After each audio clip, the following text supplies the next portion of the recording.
जनाब ਇਹ ਤੁਹਾਡੇ ਸ਼ਾਗਿਰਦ ਮਲਕ ਮੁਹੰਮਦ ਹੁਸੈਨ ਖੋਖਰ ਸਾਹਿਬ ਵੱਲੋਂ ਦੀ ਨਵੀਂ ਕਿਤਾਬ ਆਈ ਹੈ। माशाल्लाह जी बड़ा अल्लाह दा करम होया।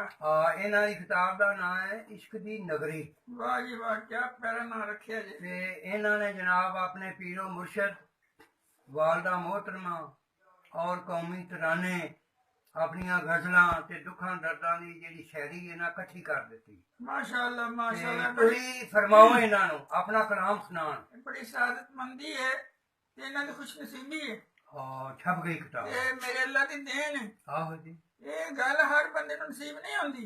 ਜੀ ਜੀ ये नसीबां वाले दी गल है।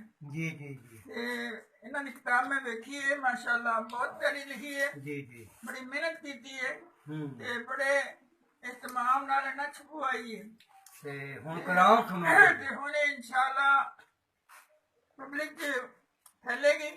ਜਿਹੜੇ ਜਿਹੜੇ ਪੜ੍ਹੇਗਾ ਇਹਨੂੰ ਖੁਸ਼ ਹੋਵੇਗਾ ਤੇ ਨਾਲ ਹਦਾਇਤ ਹਾਸਲ ਕਰੇਗਾ। जी जी ਤੇ ਮੈਂ ਇਹਨਾਂ ਨੂੰ ਕਹਿਣਾ ਵੀ ਆਪਣਾ ਥੋੜਾ ਜਿਹਾ ਕਲਾਮ ਆਪਣੀ ਜ਼ਬਾਨੀ ਵੀ ਸੁਣਾ ਦੇਣ ਕਿਉਂਕਿ ਉਹ ਕਹਿੰਦੇ ਨੇ ਕਲਾਮੀ ਸ਼ਾਇਰ ਬਜ਼ੁਬਾਨੇ ਸ਼ਾਇਰ ਦੀ ਹੋਰ ਹੀ ਗੱਲ ਹੁੰਦੀ ਹੈ। ਫਿਰ ਜੀ ਆਪਣੇ ਦੋਵੇਂ ਉਸਤਾਦਾਂ ਦੀ ਇਜਾਜ਼ਤ ਨਾਲ जी ਮੈਂ ਕਲਾਮ ਸੁਣਾਉਣ ਲੱਗਾ ਵਾਂ। 80 ਫੌਜੀ ਪਾਕਿਸਤਾਨ ਦੇ ਅਸੀਂ ਫੌਜੀ ਪਾਕਿਸਤਾਨ ਦੇ ਸਾਨੂੰ ਸਾਰੇ ਮੁਲਕ ਨੇ ਜਾਣਦੇ, ਸਾਨੂੰ ਸਾਰੇ ਮੁਲਕ ਨੇ ਜਾਣਦੇ। ਅਸੀਂ ਫੌਜੀ ਹਾਂ ਪਾਕਿਸਤਾਨ ਦੇ। जी जी ਅਸੀਂ ਮੈਦਾਨੇ ਜੰਗ ਵਿੱਚ ਵੜਦੇ, ਦੁਸ਼ਮਣ ਉੱਤੇ ਹਨੇਰੀ ਵਾਂਗੂ ਚੜ੍ਹਦੇ। चढ़ ਵਾਹ ਵਾਹ ਵਾਹ ਵਾਹ ਵਾਹ ਸਾਨੂੰ ਮਜ਼ੇ ਆਉਂਦੇ ਸ਼ਹਾਦਾਂ ਪਾਉਣ ਦੇ, ਅਸੀਂ ਫੌਜੀ ਪਾਕਿਸਤਾਨ ਦੇ। ਵਾਹ ਕੀ ਬਾਤ ਹੈ। ਮਾਸ਼ਾਅੱਲਾ। ਬੰਦੇ ਸ਼ਹਾਦਤਾਂ ਪਾਉਂਦੇ ਵਾਹ ਜੀ ਸੁਭਾਨ ਵਾਹ। ਅੱਲਾਹ। ਇੱਥੇ ਬਹਾਦਰ ਪੁੱਤਰ ਮਾਵਾਂ ਜੰਮਦੀਆਂ, हम्म। ਇੱਥੇ ਬਹਾਦਰ ਪੁੱਤਰ ਮਾਵਾਂ ਜੰਮਦੀਆਂ, ਛਾਤੀ ਜਿਨ੍ਹਾਂ ਦੀਆਂ ਕਦੀ ਨਾ ਕੰਬਦੀਆਂ। ਵਾਹ ਵਾਹ ਵਾਹ ਇਹ ਹਾਫਜ਼ ਬਣ ਗਏ ਪਾਕ ਕੁਰਾਨ ਦੇ, ਅਸੀਂ ਫੌਜੀ ਪਾਕਿਸਤਾਨ ਦੇ। ਸੁਭਾਨ ਅੱਲਾਹ ਬੰਨੇ ਪਰ ਕੁਰਾਨ ਦੇ ਕੀ ਬਾਤ ਹੈ ਜੀ। ਸੁਭਾਨ ਤਫੈਲ ਅੱਲਾਹ। ਗੀਤ ਪਾਕ ਫੌਜ ਦੇ ਗਾਵਾਂਗੇ,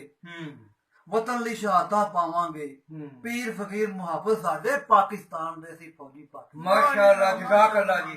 चलो फिर सुनाएंगे अपने खान साहब जमन साहब बड़ा सोना बाकी कलाम फिर पढ़े सुनाएंगे। इंशाअल्लाह।